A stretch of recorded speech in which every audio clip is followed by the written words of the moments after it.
Choses sont simples.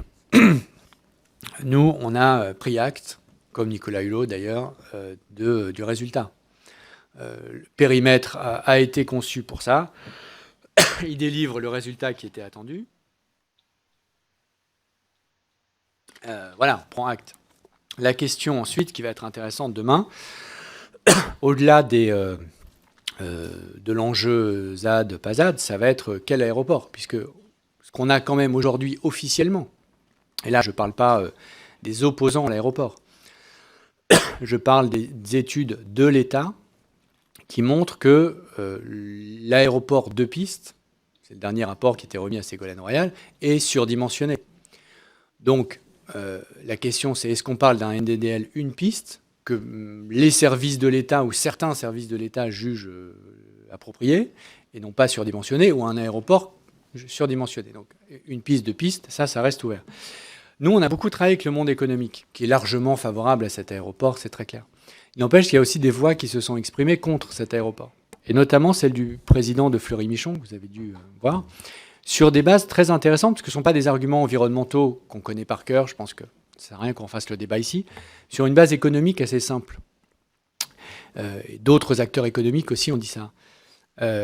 La rentabilité, enfin, l'existence même de la rentabilité de Notre-Dame-des-Landes implique une croissance des flux qu'a priori on ne verra pas, mais à minima, un transfert des flux de Nantes Atlantique vers Notre-Dame-des-Landes. Ça va de soi. Donc, ça va de soi.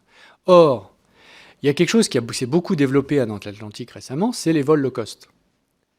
Les vols low cost reposent sur un seul modèle économique, des taxes d'aéroport très faibles. C'est pareil à Beauvais, à Carcassonne, n'importe où. C'est des subventions publiques, des taxes d'aéroport très faibles. Très peu de services, pas de taxes. C'est ça le modèle économique du low cost. C'est ça qui est le modèle de Nantes Atlantique aujourd'hui. Sinon, il n'y a plus d'aéroport à Nantes Atlantique.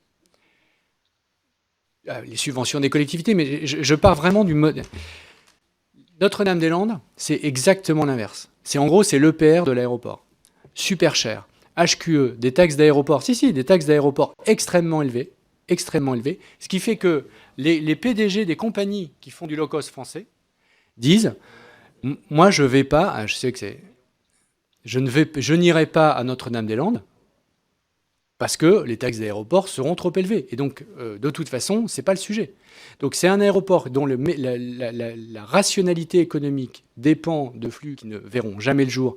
Toutes les études le démontrent. À chaque fois qu'on a fait une étude, on a repoussé le seuil de saturation. Je ne vais pas rentrer dans le débat, mais voilà.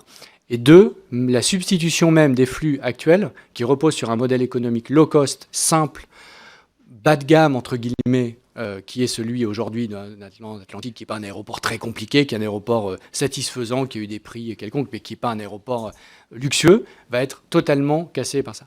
Donc moi, c'est intéressant de voir ça, parce que si on additionne tous les arguments environnementaux plus cela, on n'a évidemment pas changé d'avis. Et on prend acte, parce qu'on est une ONG légitimiste et démocratique, et que c'est comme ça, on prend acte, mais je ne suis absolument pas sûr que cet aéroport vraiment verra le jour un jour, au-delà des enjeux politiques, pour des enjeux aussi économiques. Dernier point sur la démocratie environnementale, on ne peut pas être satisfait de la façon dont les textes ont été faits. On l'a dit à plusieurs reprises avec d'autres ONG. On a dû faire des textes ad hoc pour permettre la consultation. On a eu un vote négatif unanime du Conseil national de la transition énergétique. Je crois que c'était la première fois qu'il y avait un vote unanime contre la façon dont le gouvernement allait justement préparer ce référendum. Donc c'était même pas une question de pour ou contre d'agriculteurs, de MEDEF, etc. Tout le monde était contre tellement c'était scandaleusement différent de ce à quoi le gouvernement s'était lui-même engagé à la conférence environnementale précédente suite à Sivens. Donc on est sur un process qu'on a critiqué. Maintenant, il y a le résultat, on prend acte, passons à autre chose, mais je suis absolument persuadé que quand les calculs vont être refaits pour de vrai, parce que cet aéroport, il va vraiment falloir le faire, je pense que le contribuable paiera très cher, parce que comme vous le savez, un certain nombre de collectivités ont fait un chèque en blanc à Vinci, ont juste voté le principe, ce qui ne se fait jamais dans les concessions.